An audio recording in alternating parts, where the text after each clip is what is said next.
The coffee hit the marble floor at 7:15 on a Tuesday morning. James Carson was on his knees before the liquid stopped spreading, his mop already moving in steady circles across the pristine lobby. Above him, Claire Vaughn adjusted her designer blazer without slowing her stride, her heels clicking like a countdown. "Clean it again," she said, her voice flat and cold, "and do it right this time." James didn't look up. He never did. He just wrung out the mop, the water splashing into the yellow bucket beside him. His work shirt pulled tight across his chest as he bent forward, revealing the shadow of something dark beneath the thin fabric. Wings, large and intricate, spanning from shoulder to shoulder. Claire's assistant stopped walking. She stared, her mouth opening slightly. "Ma'am," she whispered, touching Claire's elbow, "did you see his chest? That looked like—" Claire turned, her gaze landing on the man still kneeling on the floor. She studied him for a moment, her expression unreadable. "Who the hell is he?" The assistant checked her tablet. "James Carson, custodial staff, transferred to the executive floors 3 weeks ago." Claire said nothing more. She just walked away, leaving James alone with his mop and the fatting scent of her perfume. James woke at 5:45 every morning without an alarm. He moved through the small apartment in darkness, his feet knowing every creak in the floorboards. 2 bedrooms, 1 bathroom. Rent was $900 a month, always paid on time. By 6:15, Noah's breakfast sat waiting on the table. Scrambled eggs, toast, a glass of orange juice. James pushed open the door to the second bedroom. His son lay curled beneath a blanket covered in cartoon rockets, his small chest rising and falling in peaceful rhythm. 7 years old, small for his age, with his mother's soft brown eyes. "Hey, buddy," James said quietly, sitting on the edge of the bed. "Time to get up." Noah rubbed his eyes and sat up slowly, blinking against the morning light. James laid out the school uniform while the boy brushed his teeth. Navy polo, khaki pants, white socks. When Noah came back, James helped him dress. The buttons never lined up right on the first try. They ate together at the small table by the window. Noah talked about a spelling test on Friday, about a kid who could do a backflip, about an art project starting next week. James listened, really listened, the way his own father never had. "Dad." "Yeah, buddy." "Why don't you work at the hospital anymore?" James's hand stilled on his coffee cup. The question hung in the air between them like smoke. "I work where I need to work." "Tommy's dad is a doctor," Noah said, pushing his eggs around his plate. "He says doctors make lots of money." "Money isn't everything." Noah frowned, his young face serious. "Then what is?" James looked at his son's face, so open, so curious, so innocent. "Being here with you." The boy nodded slowly, like he understood but didn't. "Not really. Not yet." Part 2. At 7:30, they walked 6 blocks to Riverside Elementary.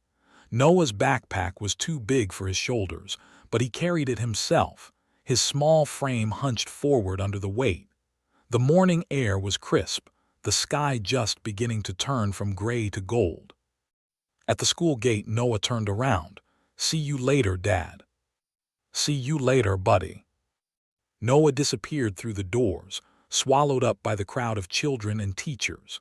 James stood there longer than necessary, watching until his son was completely out of sight. Other parents hurried past him, mothers in business suits checking their phones, fathers in expensive watches calling out reminders about soccer practice and dentist appointments. None of them looked at the man in the janitor's uniform. None of them saw him at all. He walked back alone. The apartment felt emptier in the daylight, the silence pressing against his chest. James showered, changed into his work clothes, checked that the door was locked twice. On his way out, he stopped at the small table in the hallway. A framed photo sat there, facing the wall. He didn't turn it around. He never did. Inside his wallet, tucked behind a $5 bill, was another photograph. Faded, creased down the middle from years of handling. A woman in a white hospital coat stood beside a younger version of himself. Behind them, blurred but still readable, was a sign that said St. Augustine Children's Hospital. He didn't take the photo out. He never did, but he knew it was there. The reassignment came on a Wednesday. James's supervisor handed him a new badge and a different set of keys. Higher pay, 50 cents more per hour. He took the assignment without comment, without questions, without hope. The 14th floor smelled different than the lower levels. Leather, expensive coffee, air freshener that cost more than his weekly groceries. He arrived at 6 in the morning before most of the staff and moved through the empty halls like a ghost. He emptied trash cans, vacuumed carpets, wiped down conference tables until they gleamed under the fluorescent lights. Claire Vaughn's office sat at the end of the hall, behind double doors with her name etched in gold letters. For the first 2 weeks, he never saw her. She arrived after he finished, left after he'd gone home. He knew her schedule from the calendar on her desk. Meetings in New York, conference calls with Tokyo, investor dinners that ran past midnight. Then one morning, she came in early. James was cleaning the hallway outside her office when the elevator doors opened. Claire stepped out, phone pressed to her ear, heels sharp against the tile. "I don't care what the lawyers say," she snapped into the phone. "Settle it. I want this done by Friday." She walked past him without looking, without seeing. He moved his cart aside to let her through, his movements practiced and invisible. 5 minutes later, he heard something fall inside her office. He knocked twice on the door frame. "Ma'am, do you need?" "Come in." He pushed the door open. A folder lay on the floor, papers scattered across the carpet like fallen leaves. Medical documents, lab results, a hospital name he recognized. St. Augustine. James bent down and gathered the pages without reading them. He stacked them carefully, edges aligned, and set them on her desk. Claire watched him from behind her computer, her eyes sharp and calculating. "You didn't look at them," she said. "No, ma'am. Most people would have." "I'm not most people." She tilted her head slightly, studying him with new interest. James picked up his cart and turned to leave. "Wait." He stopped. Claire stood and walked around her desk. She stopped 3 feet away, arms crossed. "You were here last Tuesday, in the lobby." "Yes, ma'am." "Your shirt was wet from the coffee." Her eyes dropped to his chest. "I saw something under the fabric." James's jaw tightened. "It's personal." "I'm asking." "And I'm not answering." Her eyes narrowed. No one spoke to her like that. Not employees, not partners, not anyone. "I could have you reassigned." "Then do it." They stared at each other. The air between them felt sharp, electric, dangerous. Finally, Claire stepped back. "Get back to work." James left without another word. Part 3. That afternoon, Claire's assistant came by with a clipboard. Her smile was polite, but her eyes were cold. "Miss Vaughn requested a background check on all new personnel assigned to the executive floors," she said. "Everything before 2018. James kept his face neutral. "There's nothing before 2018. The assistant frowned, her pen hovering over the paper. "Everyone has something." "Not me." She wrote something down and walked away, her heels clicking down the hallway. James went back to his work, but his hands were shaking. That night, Claire sat alone in her office with a file in front of her. The employment records for James Carson. 2 pages, most of it blank. She picked up her phone and dialed her private investigator, a man she'd used before for background checks on potential business partners. "I need you to find someone," she said. "Everything you can. Go back as far as you need to." The investigator's report arrived 4 days later. Claire opened the envelope in her office after everyone had gone home. Inside were 3 pages and 2 photographs. She read slowly, her expression unchanging. James Carson, age 38. Current employment, custodial staff. Previous employment, unknown. No tax records before 2018. no professional licenses on file, no criminal record. She flipped to the photographs. The first showed James outside Riverside Elementary, his hand on a young boy's shoulder. The second caught him at work, his shirt pulled tight as he reached up to change a light bulb. The fabric stretched across his chest, revealing the unmistakable outline of wings. Large wings, tattooed across his entire chest. Claire stared at the image. She had seen markings like that before. Medical professionals sometimes got them, symbols of their oath, reminders of their calling. But James Carson had no medical history on file. She opened her laptop and searched, large wing tattoo medical meaning. The results came back immediately. Caduceus, rod of Asclepius, angel wings with Latin phrases, common among surgeons who'd lost patients. One forum post caught her eye. I got mine after my license was revoked. The wings remind me who I used to be. Claire's pulse quickened. She typed, St. Augustine Medical Malpractice 2018. The search loaded, dozens of results. She scrolled through them, her heart pounding harder with each headline. Lawsuits, settlements, hospital policy changes. Then she saw one that made her stop. Surgeon accused of negligence in child surgery. Family files lawsuit. The article was brief. A doctor at St. Augustine Children's Hospital. Emergency surgery on an 8-year-old girl. Complications. The family claimed permanent scarring. The hospital settled quietly. The surgeon's name was redacted in the public filing, but the article mentioned the case number. Claire pulled up the hospital's archived records. She had access. Her father had been on the board of directors there for 20 years before he died. She entered the case number. The file opened. Plaintiff Vaughn family. Patient Claire Vaughn, age 8. Surgeon Dr. James Carson. She scrolled down, read the details. Successful surgery. Post-operative scarring within normal range. But her father had filed a complaint anyway, called it disfigurement, threatened the hospital's reputation, demanded the surgeon be removed. The hospital had sided with her father. James lost everything. Claire stood abruptly, her chair crashing backward. She pressed her hands against the desk, trying to steady herself, trying to breathe. He had saved her life, and she had just humiliated him in front of a building full of people. Part 4. Claire grabbed her coat and keys and walked out. 20 minutes later, she sat in her car outside a small apartment building on the east side of the city. Through a lit window on the 3rd floor, she could see James reading to Noah, father and son, on a worn couch. The boy's head resting on his father's shoulder, his eyes growing heavy with sleep. Claire's hands gripped the steering wheel. She didn't deserve his forgiveness. She didn't deserve anything from him. Her phone buzzed, a text from her assistant.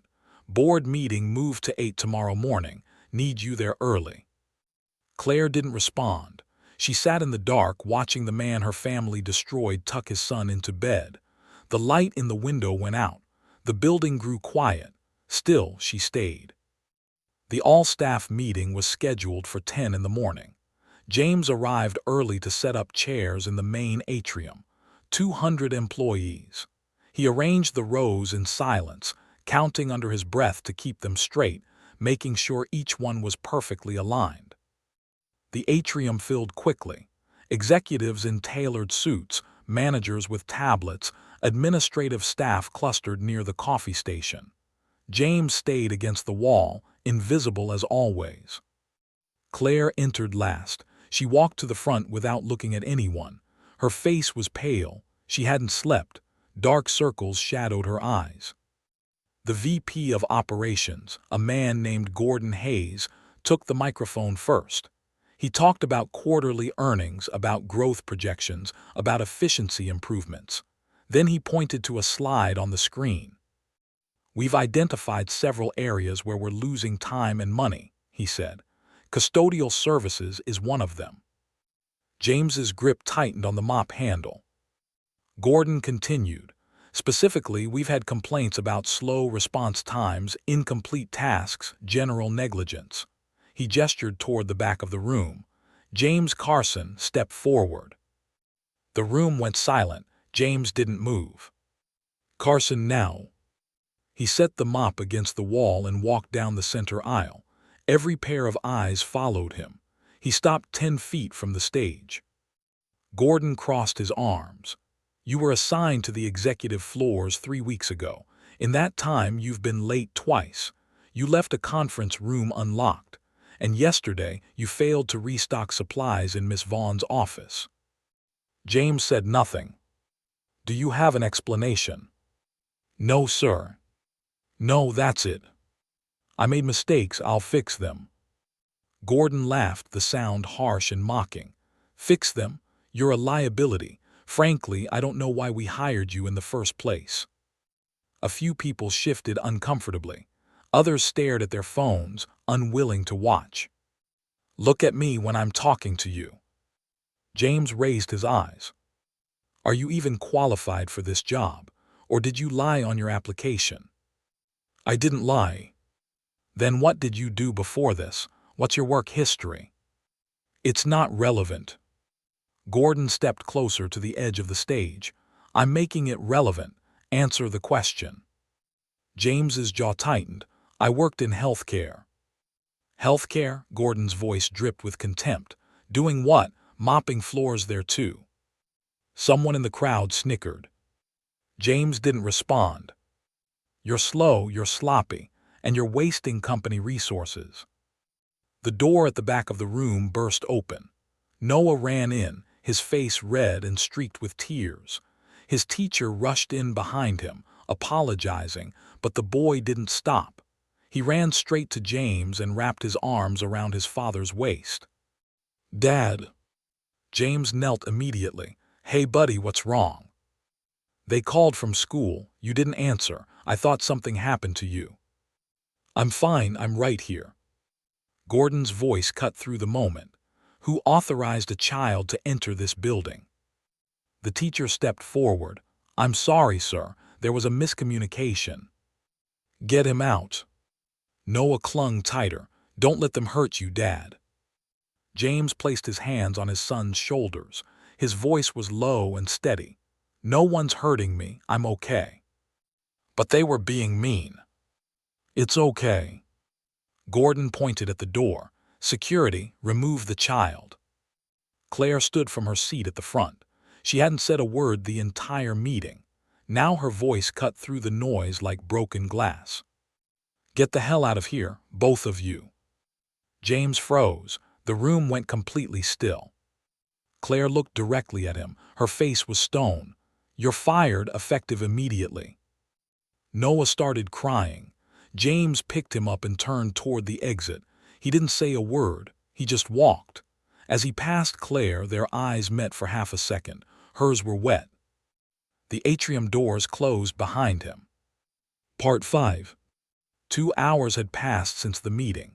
James had taken Noah back to school, apologized to the teacher, and returned to collect his things.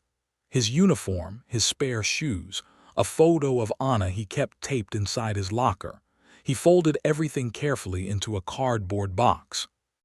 The alarm shrieked through the building. Lights flashed in the hallway. People rushed past him toward the exits, their faces tight with fear. James grabbed his jacket and followed the crowd. Then he heard it, a voice faint coming from the stairwell. Help, someone please. Everyone else kept moving toward the main doors. James turned and ran toward the sound. The stairwell was filling with smoke. He pulled his shirt over his nose and pushed through the door. The emergency lights cast everything in red. On the landing between the 12th and 13th floors, 4 people were huddled against the wall, 3 men in suits, and Claire. She was sitting on the ground, gasping. Her inhaler lay on the floor beside her, empty. James took the stairs 2 at a time. What happened? One of the men answered. The elevator stopped. She started having trouble breathing. James knelt in front of Claire. Her lips were pale. Her chest heaved with shallow, rapid breaths. Asthma. She nodded, unable to speak. Where's your backup inhaler? She shook her head. James looked at the three men. "Get out now. Use the stairs. Stay low." They hesitated, but then did as they were told. James turned back to Claire. Her eyes were wide with panic. He placed one hand on her chest and the other on her back. "Look at me." She tried. "Count to 4. Breathe in through your nose." She couldn't. "Yes, you can with me. 1, 2, 3, 4. Her body trembled, but she followed his count. "We have to move. Can you stand?" Claire nodded weakly. James pulled her arm over his shoulder and lifted her to her feet. She leaned heavily against him, her weight pressing into his side. They started down the stairs, one step at a time. The smoke thinned as they descended. By the 7th floor, she was breathing easier. Her grip on his shoulder loosened slightly. At the ground level, firefighters met them at the door. One of them took Claire and guided her toward an ambulance. Another grabbed James's arm. "You okay?" "I'm fine." The firefighter looked at him like he was crazy. Then he nodded. "You a paramedic?" "No." "You sure acted like one." James didn't respond. He walked toward the edge of the parking lot, away from the crowd, away from the cameras and questions. Noah was supposed to get out of school in 3 hours. He needed to figure out what to do next. No job, no income, rent due in 2 weeks. Claire sat on the back of the ambulance with an oxygen mask over her face. A paramedic checked her vitals while she stared across the parking lot at James. The paramedic followed her gaze. "That the guy who pulled you out?" Claire nodded. Lucky he was there. Another 2 minutes and the paramedic didn't finish. Claire pulled the mask off. "Who is he?" "No idea, but he knew exactly what he was doing." She watched James turn and walk toward the street. "Wait," she called out, but he was already gone. Part 6. Claire found him in the parking garage that evening. James was loading a cardboard box into the trunk of an old sedan. His work boots, his thermos, the photo of Anna, everything that used to sit in his locker. "James." He didn't turn around. "I need to talk to you." "There's nothing to talk about." "Yes, there is." He closed the trunk and faced her. "You fired me in front of 200 people while my son was crying. I'd say we're done talking." Claire stepped closer. Her hair was still damp from the shower at the hospital. She'd changed into clean clothes, but her hands were shaking. "I know who you are." James went still. "I know you were a surgeon. I know what happened at St. Augustine. I know my father." "Stop." "I know he destroyed your career." James's jaw clenched. "You don't know anything." "I was the patient. I was 8 years old. You saved my life." He looked at her for the first time. Really looked. His eyes moved to the base of her throat where the collar of her shirt covered the scar he'd made 16 years ago. "I didn't know it was you," she said, her voice breaking. "Not until yesterday. I found the files. I saw the lawsuit, my father." "Your father did what rich men do. He punished someone who made his daughter less than perfect." "I was a child. I didn't understand." "But you signed the lawsuit when you turned 18. Claire's breath caught. "How did you?" "Because I remember every name on that document, especially yours." The words hit her like a slap. James turned back to his car. "I have to pick up my son." "Wait, please." "For what? So you can apologize. So you can feel better about yourself." "I want to fix this." He spun around. "You can't fix this." His voice echoed off the concrete walls. A car alarm went off somewhere in the distance. "You can't fix 7 years of my life. You can't bring back my wife. You can't undo the fact that she died thinking I was a failure." Claire took a step back, tears streaming down her face. "I didn't know." "You didn't want to know." James's voice cracked. "You wanted someone to blame and I was convenient." "That's not." "My wife had cancer, stage 4. I quit my job to take care of her. I sold our house to pay for treatments that didn't work. And while I was watching her die, your lawyers were taking everything else I had left." Claire covered her mouth with her hand, her whole body shaking. "She asked me once why I didn't fight back, why I didn't defend myself." James's voice dropped to a whisper. "I told her it didn't matter, that as long as we had each other, I didn't need anything else." He wiped his eyes roughly with the back of his hand. "She died believing I hurt people, that I failed, that I wasn't good enough." Claire was crying openly now. "Let me help you get your license back. Let me. I don't want your guilt money. I don't want your charity." He was shouting again. "I don't want anything from you." "Then what do you want?" "I want you to leave me alone." The words hung in the air between them.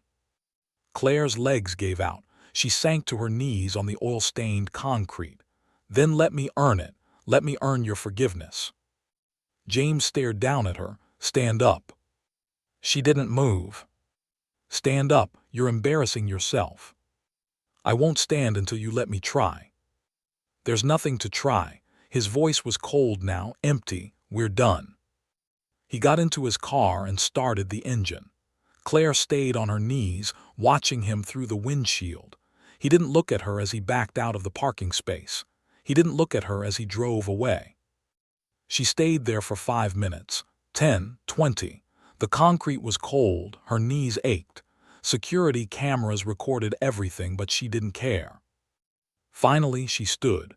Her legs were stiff. She walked to her own car and sat in the driver's seat without starting the engine. Her phone buzzed. A text from her assistant. "Board wants an emergency meeting tomorrow morning. They're asking for your resignation." Claire stared at the message for a long time. Then she typed back, "Tell them I'll be there." She drove home in silence. Part 7. The story broke 3 days later. James was at the grocery store when his phone started buzzing. Text messages from unknown numbers, voicemails from reporters. By the time he got home, 2 news vans were parked outside. He took Noah through the back entrance. Inside, he turned on the television. Every channel ran the same story. Billionaire CEO kneels in parking garage. Apology or PR stunt. The security footage had leaked. Claire on her knees, James driving away. James turned off the TV. "Dad, are we in trouble?" Noah asked, his voice small and scared. "No, buddy, they'll leave soon." But they didn't leave. By morning, there were twice as many. Reporters knocked on doors, asking neighbors about James. He stopped answering his phone and spent the day applying for jobs online. Every application asked, "Have you ever been involved in a lawsuit?"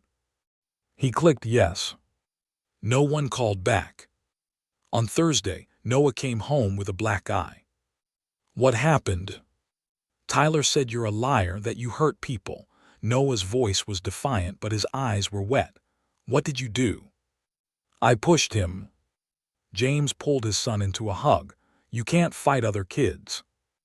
"But he was lying about you." "I know, but sometimes people don't want to hear the truth." "Do you miss being a doctor?" James looked at his son's face, honest, open, trusting, every day. "Then why don't you go back?" James didn't have an answer. That night an email arrived. Subject line, Medical Review Report, Case 20847. James opened it. A 20-page document reviewing his malpractice case. The conclusion was clear. No evidence of negligence or malpractice. Dr. James Carson's actions were consistent with accepted medical standards. Allegations appear motivated by external pressures rather than medical fact. At the bottom, report submitted to State Medical Board. Hearing scheduled for 6 weeks from today. No signature, no name, but James knew who sent it. Outside, a car sat at the end of the block. Claire had been sitting there for 2 hours, watching the lights in his apartment window. The investigative report went viral on Monday. A journalist published a piece titled "The Doctor Who Lost Everything and the Billionaire Who Took It." It detailed everything. James's career, the surgery that saved Claire's life, the lawsuit, Anna's death, James working as a custodian. By noon, it had been shared 40,000 times. James didn't read it. He heard about it from the school principal, who called to say several parents wanted Noah moved to a different classroom. James picked Noah up early. Reporters were waiting at the back exit. Cameras flashed, microphones thrust forward. "Mr. Carson, do you blame Claire Vaughn for your wife's death? Are you planning to sue?" James shielded Noah and pushed through. Someone grabbed his arm. He pulled free. Inside the car, Noah was crying. "Why won't they leave us alone?" "Because people like stories more than truth." That night the phone calls started. Lawyers, talk show producers, strangers offering support. James deleted them all. At 8 o'clock, someone knocked.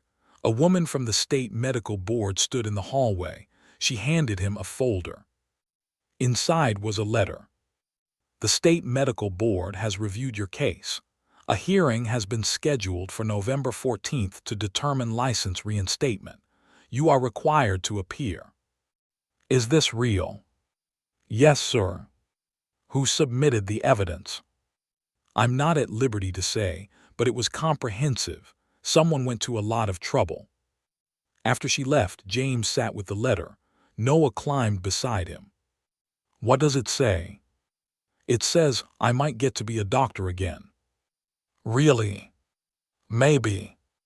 Across town, Claire sat in her attorney's office. "The board voted. They want you to resign." "I expected that. If you fight this, it'll get ugly." "Let them." Claire stood. "I'm not resigning, I'm stepping down. There's a difference." "What difference?" "One is about protecting myself. The other is about doing the right thing." She walked to the parking garage. "Someone had keyed her car. You destroyed him." Claire traced the letters with her finger. Then she drove to James's building and sat across the street, staring at the third-floor window.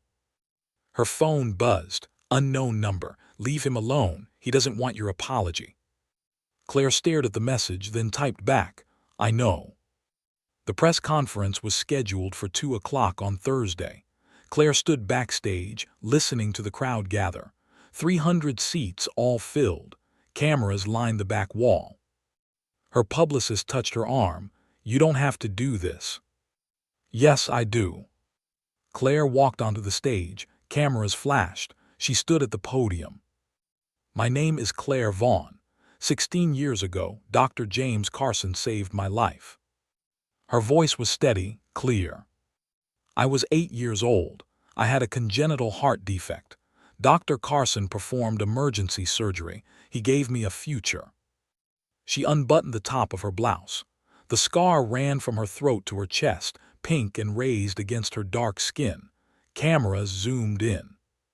"This is what my father called disfigurement.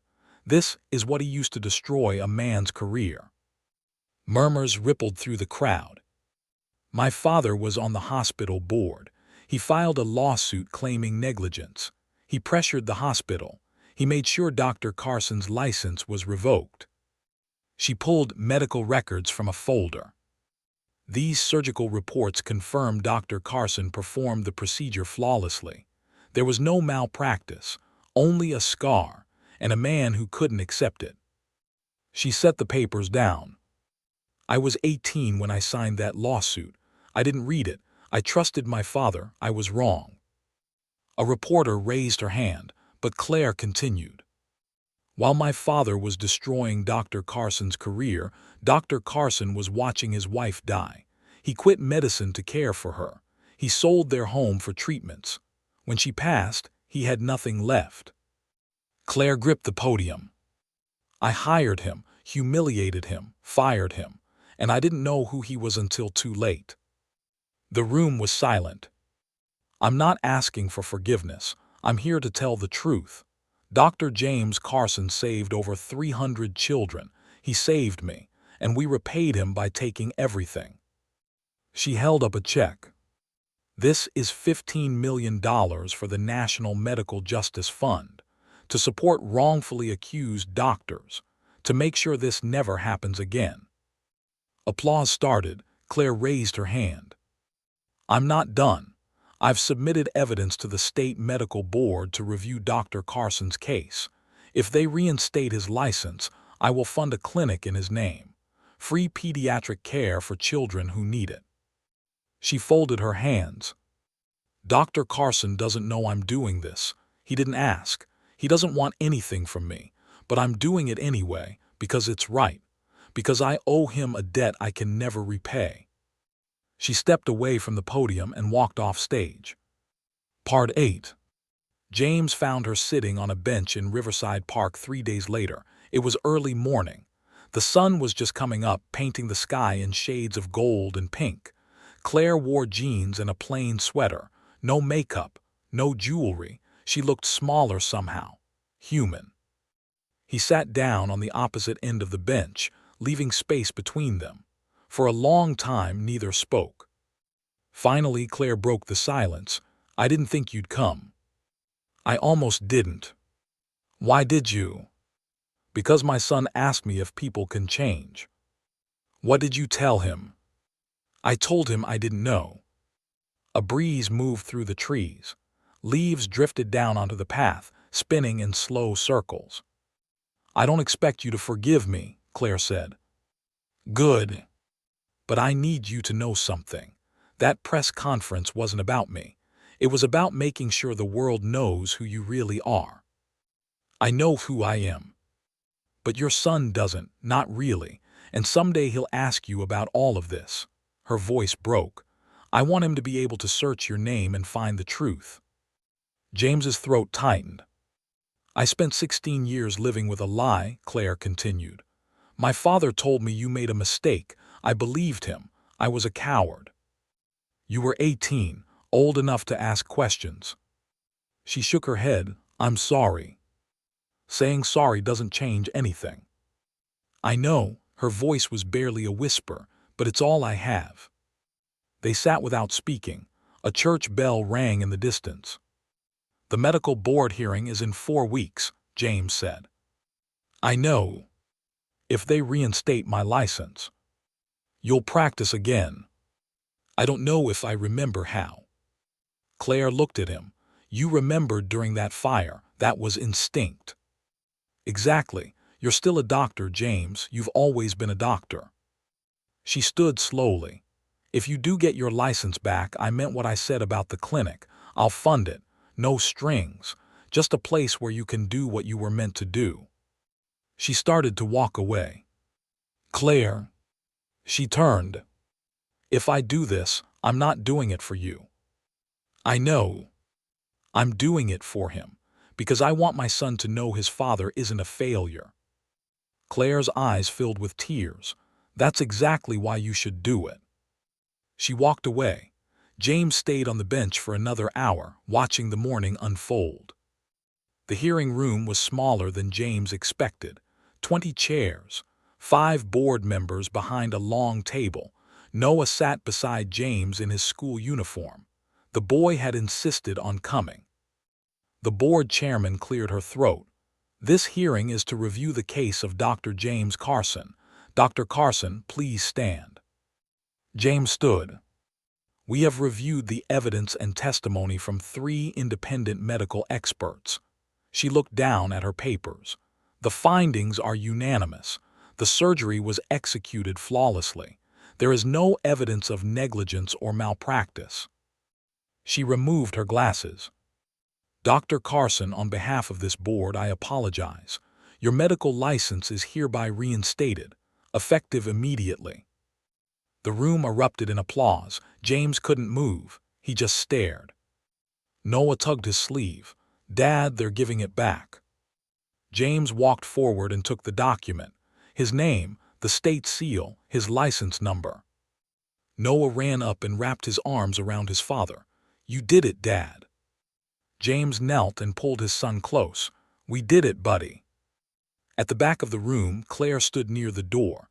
James looked up and saw her. She placed her hand over her heart and nodded. James nodded back. Dad, should we say hi? Noah whispered. James looked at his son, at the hope in his eyes. Yeah, we should. They walked through the crowd. Noah spoke first. "Thank you for helping my dad." Claire's voice broke. "You're welcome. He's a really good doctor." "I know he is." James extended his hand. Claire took it, her fingers shaking. "Thank you," James said quietly. "You don't have to." "I know, but I'm doing it anyway." Noah grabbed both their hands. "Can we get ice cream now, to celebrate?" James looked at Claire. "I don't want to intrude," she said. "You're not intruding," Noah said. "You're family." Claire's eyes filled with tears. "I'm not." "Mom would have liked you," Noah said. "Dad told me. She always said people deserve second chances." James's throat tightened. "He's right, she did say that." Claire wiped her eyes. "Then I'd love to get ice cream." The three of them walked out together. For the first time in 7 years, James felt like he could breathe. The Carson Vaughan Children's Clinic opened on a Tuesday in October. The building sat on the east side, 3 stories with a mural of wings painted across the front. Inside, the waiting room smelled like fresh paint. Toys filled bins in every corner. James stood in the examination room wearing a white coat for the first time in 7 years. His name embroidered over the pocket.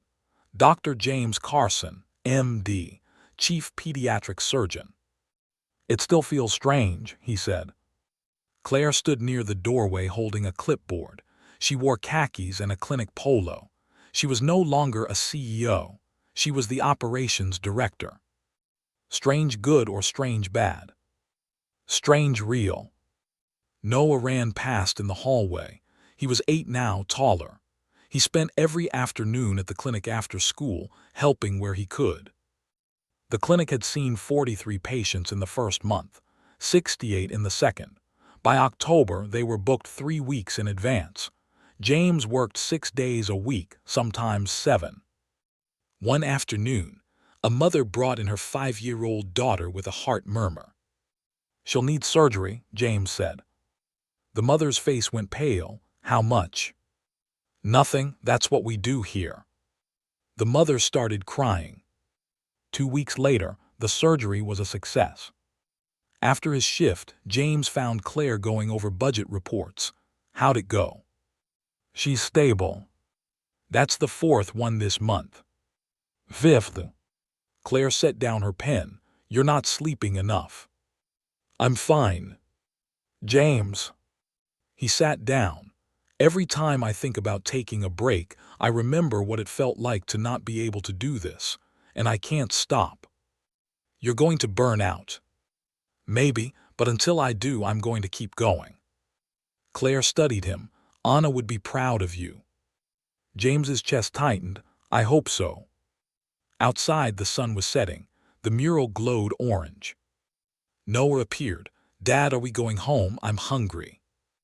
"Yeah, buddy, let's go." Claire walked them to the door. "See you tomorrow." "See you tomorrow." As they walked to the car, Noah looked up. "Dad, do you think Mom knows about the clinic?"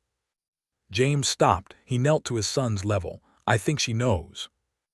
Noah smiled. "Good." They drove home as the streetlights flickered on one by one, lighting the way. They went to the cemetery on the anniversary of Anna's death. James drove. Noah sat in the passenger seat holding white lilies. Claire sat in the back, quiet. She'd asked if it was okay to come. James had said yes. Riverside Cemetery was peaceful in the early morning. Mist hung low over the grass. They walked in silence to the plot near the eastern fence. The headstone was simple, gray granite, Anna Marie Carson, beloved wife and mother, 1986 to 2018. Noah knelt and placed the flowers at the base. "Hi, Mom, Dad's a doctor again. He helps lots of kids. I think you'd be proud." James stood behind him, hands in his pockets. He stepped forward and placed his hand on the stone. "Hi, Anna, I'm sorry it took me so long to get here." His voice was quiet. "I wanted you to know that we're okay. Noah's growing up strong, and I'm not stuck anymore. I'm living again." He kissed the cold stone. "I love you. I'll always love you." Noah took his father's hand. Claire stepped forward and knelt. "Mrs. Carson, my name is Claire. I never got to meet you." Her voice shook. "I'm the reason your husband lost everything. I can't change that, but I promise I'll make sure he and Noah are never alone." She placed her hand on the grass beside the headstone. "Thank you for teaching them what it means to be strong." She stood and stepped back. The three of them walked toward the gate. Noah was in the middle, holding both their hands. "Claire." "Yes." "Are you going to stay with us?" James looked at Claire, the woman who had destroyed him, the woman who had saved him. "She would want that," James said quietly. "Anna always believed in second chances." Claire's eyes filled with tears. Noah ran ahead toward the car. James and Claire walked side by side. At the gate, James looked back one last time. The mist was lifting. Sunlight broke through the trees. A bird landed on Anna's headstone, then flew away. James smiled. "She approves." "How do you know?" "Because I can breathe again." They drove back as morning unfolded around them. The clinic would open in 2 hours. There were patients to see, lives to save. Noah was drawing in his notebook in the back seat. James glanced at Claire in the rearview mirror. She was looking out the window, but her reflection showed the smallest smile. At a red light, James reached over and squeezed her hand. She squeezed back. No words, just understanding. The light turned green. They drove on. Above them, wings stretched across the clinic's mural, caught in the morning sun. No longer broken but whole, rising, ready. Some people are born into families, others build them. One act of courage, one moment of forgiveness at a time. That's not just survival. That's grace. And grace is the only thing stronger than pain. If you were in their place, what would you do? Tell me in the comments. Your opinion matters. If you enjoyed this story, don't forget to hit the subscribe button and become a part of our Unbroken Grace Stories community. Where are you watching from?